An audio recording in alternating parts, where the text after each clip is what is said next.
আটাইতকৈ ভয়াতুৰ আটাইতকৈ নিকম্মা কাম নোহোৱা দুৰ্নীতিগ্ৰস্ত কোনো ধৰণৰ আদৰ্শ নথকা মুখ্যমন্ত্ৰী হিমন্ত বিশ্ব শৰ্মা।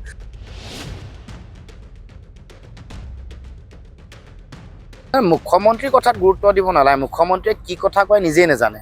তেওঁ এতিয়া মুখ্যমন্ত্ৰীত্ব হেৰুৱাব বুলি বিজেপিৰ পৰাজয় আৱশ্যভাম্বী বুলি ভাবি হিতাহিত জ্ঞান হেৰুৱাই ইমবেলেঞ্চ হৈ যি কথা কৈ আছে।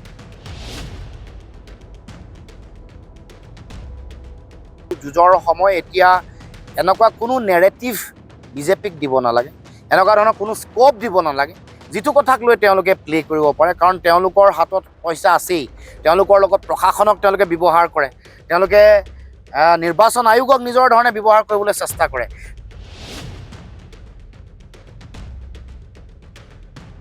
মই ভাবোঁ যে ভালকৈ আলোচনা বিলোচনা কৰি ভুল বুজাবুজি দূৰ কৰিব লাগে।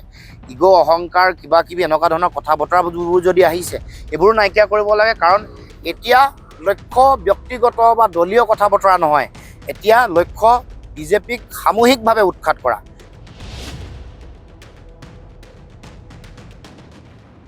হিমন্ত বিশ্ব শৰ্মাই নিজৰ কেলেংকাৰী ঢাকিবৰ কাৰণে বা জেললৈ যোৱাটো বাৰণ কৰিবলৈতো বিজেপিলৈ গৈছে, এইটো কথা কোনে নাজানে। তেখেতৰ কথা কি দাম আছে? তেখেতৰ নিচিনা ভাবিছে নেকি?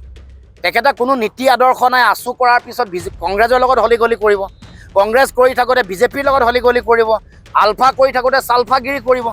আদৰ্শহীন মানুহ এজনৰ কথাত গুৰুত্ব দিয়া কি কথা আছে?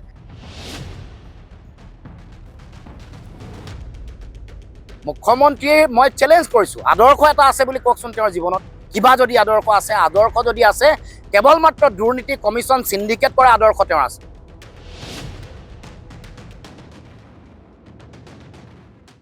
মই ভাবোঁ যে ভালকৈ আলোচনা বিলোচনা কৰি ভুল বুজাবুজি দূৰ কৰিব লাগে।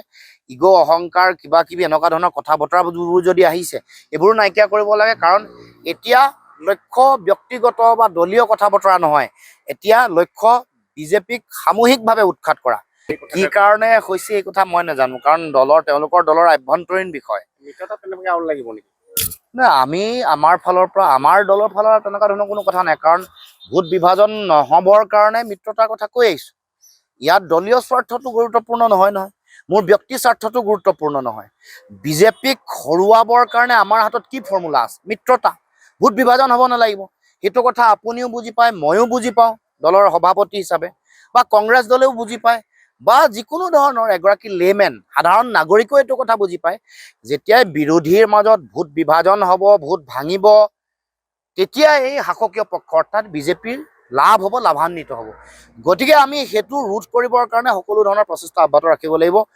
আৰু কি কথাৰ কাৰণে এই গোটেই পৰিস্থিতিটো উদ্ভৱ হ'ল, গতিকে সেইকাৰণে আমাৰ সকলোৰে প্ৰতি মোৰ এইটোৱে আহ্বান থাকিব যে এইটো যুঁজৰ সময় এতিয়া এনেকুৱা কোনো নেৰেটিভ বিজেপিক দিব নালাগে, এনেকুৱা ধৰণৰ কোনো স্কোপ দিব নালাগে যিটো কথাক লৈ তেওঁলোকে প্লে কৰিব পাৰে। কাৰণ তেওঁলোকৰ হাতত পইচা আছেই, তেওঁলোকৰ লগত প্ৰশাসনক তেওঁলোকে ব্যৱহাৰ কৰে, তেওঁলোকে নিৰ্বাচন আয়োগক নিজৰ ধৰণে ব্যৱহাৰ কৰিবলৈ চেষ্টা কৰে। তেনে প্ৰেক্ষাপটত ভোট কটাৰ কথা আহিছিলে, এইবোৰ সংগ্ৰাম আছে। তেওঁলোকে যোৱাবাৰ 21 নিৰ্বাচনৰ সময়ত বহুত প্ৰতিশ্ৰুতি দিছিলে, পালন নকৰিলে, কোনোৱে নকৰিলে। সেইবোৰ জনগণৰ মাজলৈ লৈ যোৱাৰ কথা আছে।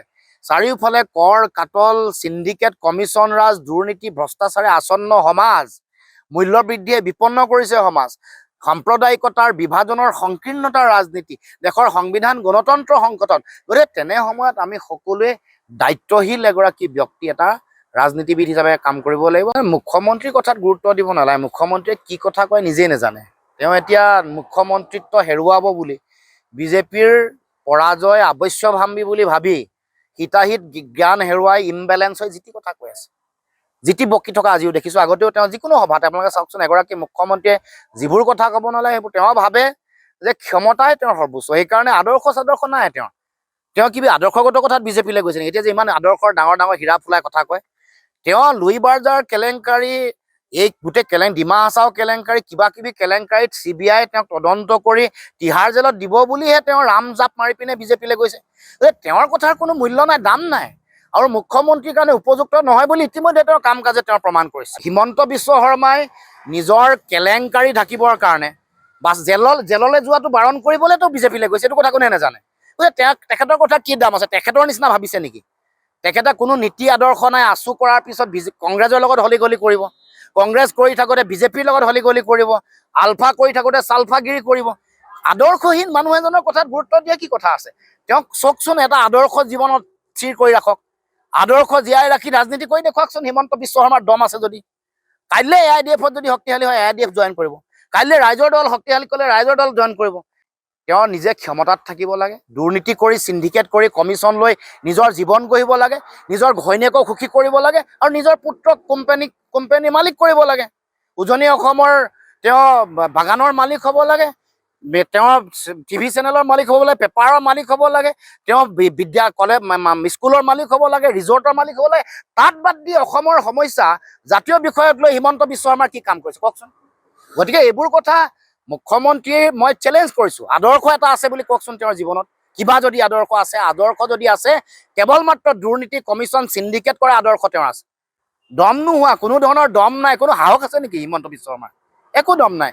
জেলৰ কথা ক'লে ফুৰফুৰকৈ গৈ পাত বেঙৰ দৰে জঁপিয়াই বেলেগ বেলেগ দলৰ।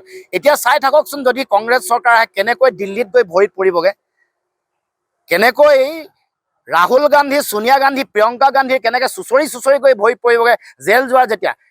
আটাইতকৈ ভয়াতুৰ, আটাইতকৈ নিকম্মা, কাম নোহোৱা, দুৰ্নীতিগ্ৰস্ত, কোনো ধৰণৰ আদৰ্শ নথকা মুখ্যমন্ত্ৰী হিমন্ত বিশ্ব শৰ্মা।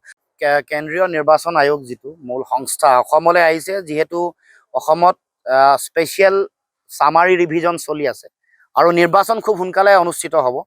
গতিকে ইলেকশ্যন কমিশ্যন অসমলৈ আহিলে সকলো যিবোৰ তেওঁলোকৰ ৰেজিষ্টাৰ্ড আৰু ৰিকগনাইজ যিবোৰ পলিটিকেল পাৰ্টি আছে, যিবোৰ স্বীকৃতিপ্ৰাপ্ত যিবোৰ ৰাজনৈতিক দল আছে, তেওঁলোকক আমন্ত্ৰণ জনাইছে আৰু বিভিন্ন বিষয় আলোচনা কৰিব। কিন্তু অতি আশ্চৰ্যজনকভাৱে যি সময়ত তেওঁলোকে কেন্দ্ৰীয় চৰকাৰৰ হাতোৰাত থকা বুলি ইলেকশ্যন কমিশ্যনক কোৱা হয়, ষ্টেট ইলেকশ্যন কমিশ্যনো অসমৰ মুখ্যমন্ত্ৰীক বা অসম চৰকাৰ বা বিজেপিৰ নিয়ন্ত্ৰণাধীন বুলি কোৱা হয়। সেই সময়ত আমি যোৱাবাৰ নিৰ্বাচন খেলিছোঁ, আমি আনৰিকগনাইজ পাৰ্টি, কিন্তু তথাপিও আমি যোৱাবাৰ 83টা সমষ্টিত নিৰ্বাচন খেলিছোঁ, লোকসভাৰ নিৰ্বাচন খেলিছোঁ।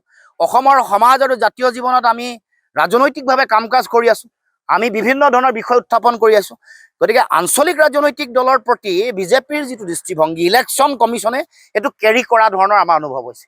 গতিকে আমি ইলেকশ্যন কমিশ্যনক আহ্বান জনাইছোঁ, নিৰ্বাচন আয়োগক, তেওঁলোকে মানে পক্ষপাতমূলক আচৰণ নকৰিব। পক্ষপাতমূলক আচৰণ কৰি কাৰোবাক মাতিছে, কাৰোবাক নমতাকে আছে, এইটো পৰিহাৰ কৰি আমি যদিও বিধিমতে আনৰিকগনাইজ পাৰ্টিক তেওঁলোকে আমন্ত্ৰণ কৰিব নোৱাৰে, তথাপিও অসমৰ ৰাজনৈতিক ক্ষেত্ৰখনত আমাৰ ভূমিকা, আমাৰ কাম কাজ, যোৱা সময়ত চোৱাৰ ইলেকশ্যনত এইবোৰ সকলো কথা চালি জাৰি চাই তেওঁলোকে যাতে এনেকুৱা ধৰণৰ সিদ্ধান্ত পৰিহাৰ কৰে, নহ'লে অন্যথা বুজিম যে তেওঁলোকে বিজেপিৰ ডিক্টেশ্যনৰ মতে, বিজেপিৰ নিৰ্দেশনাৰ মতে, বিজেপিৰ পুতলা হিচাপে, পাপেট হিচাপে, যিটো উচ্চতম ন্যায়ালয়ে কৈছে বিজেপিৰ পুতলা হিচাপে কাম কাজ কৰিছে। আৰু অসমৰ ষ্টেট ইলেকশ্যন কমিশ্যনেও ইয়াৰ যিগৰাকী মুখ্য নিৰ্বাচনী বিষয়া তেওঁলোকেও বিজেপিৰ এজেণ্ট হৈ কাম কৰিছে বুলি আমি ভাবিবলৈ বাধ্য হওঁ। প্ৰতিগৰাকী মানুহৰ নিজা স্বাভিমান আছে, স্বাভিমান সকলোৱে ৰক্ষা কৰিব লাগিব। দল হিচাপে প্ৰত্যেকৰে স্বাভিমান আছে, সকলোৱে নিজৰ আত্মমৰ্যাদা আছে, এইবোৰ ৰক্ষা কৰিহে আমি সকলোৱে কাম কৰিব লাগিব। নেতাৰ দায়িত্ব, প্ৰতিগৰাকী নেতাৰ দায়িত্ব হ'ল দলৰ সকলো বিষয়ববীয়া কৰ্মকৰ্তাৰ মান, সন্মান, স্বাভিমান। দল হিচাপেও মিত্ৰতা যেতিয়া কৰিবলৈ গৈছে, প্ৰতিটো দলৰ আত্মসন্মান, আত্মমৰ্যাদাৰ প্ৰশ্নসমূহক স্থান দিহে, সেইবোৰহে মূল কথা, সেইবোৰহে আধাৰ নীতি, তাৰ ওপৰত ভিত্তি কৰিহে আলোচনা বিলোচনা বা মিত্ৰতাৰ বিষয়, চিট শ্বেয়াৰিঙৰ বিষয় অগ্ৰসৰ হ'ব লাগিব।